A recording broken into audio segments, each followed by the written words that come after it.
A few years ago, I used to think gut cleanses were complete bullshit. But after all the evidence I've seen with my own body, I can't lie.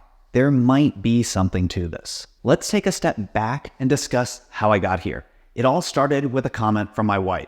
There's no way to beat around the bush, so she basically said, there's gas, and then there's your gas. Now laugh all you want, but there was a legitimate dilemma here that I thought was worth considering. Is bad gas a sign that something's off, or is it just socially embarrassing? I don't know for sure, but either way, I wanted to experiment by forcing myself onto the most restrictive diet I've ever been on in my entire life. Chicken and rice, salt and pepper, 3 times a day for 2 weeks straight. When I started this diet, the effects were almost immediate. Not only was the bad smelling gas gone, but gas in general was just gone. I never had any sort of pain associated with this. Like I said, it was just gas. It wasn't like painful bloating or anything.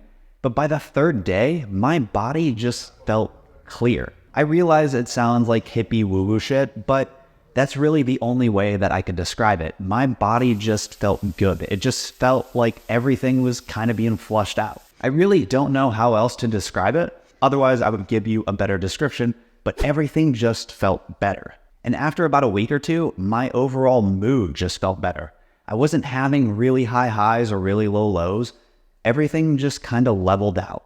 I was just feeling good mentally and physically. Everything seemed to be going great, but there was one big problem. What was the cause?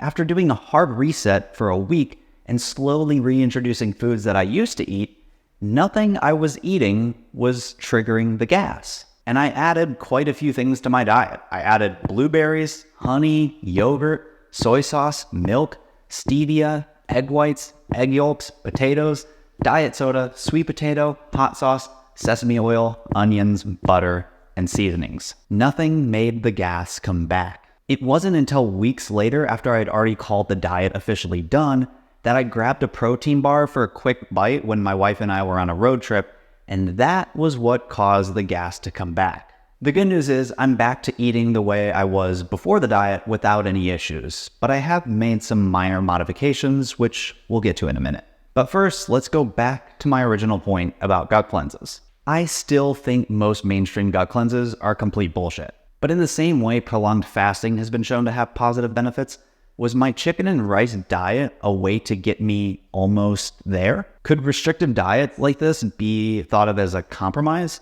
A way to get all of the benefits of prolonged fasting without having to starve yourself and avoid food entirely for multiple days? I can't say for sure. My study is an N of 1, and I'm all the data that you and I have to work with.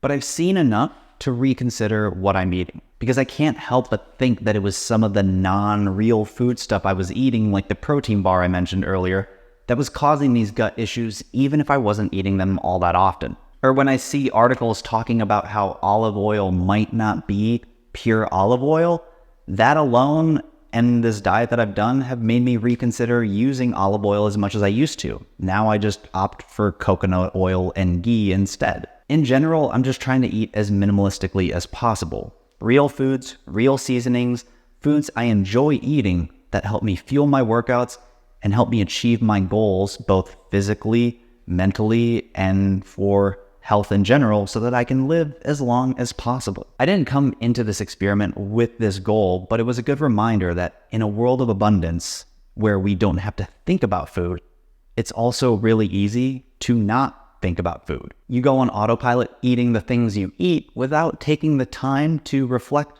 on how it affects you, both your mind and your body. It's taught me to be more mindful with my eating, even if everything looks great on the outside. I'll still eat out, and at times I will have to compromise by eating things that I know might not be good for me because I just don't want to starve when I'm at a party and that's all they have.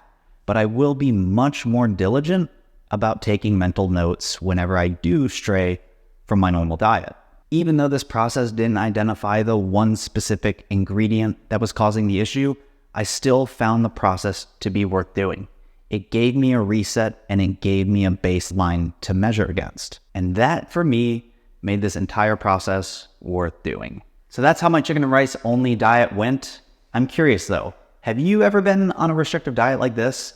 And what do you think of gut cleanses? Let me know in the comments below.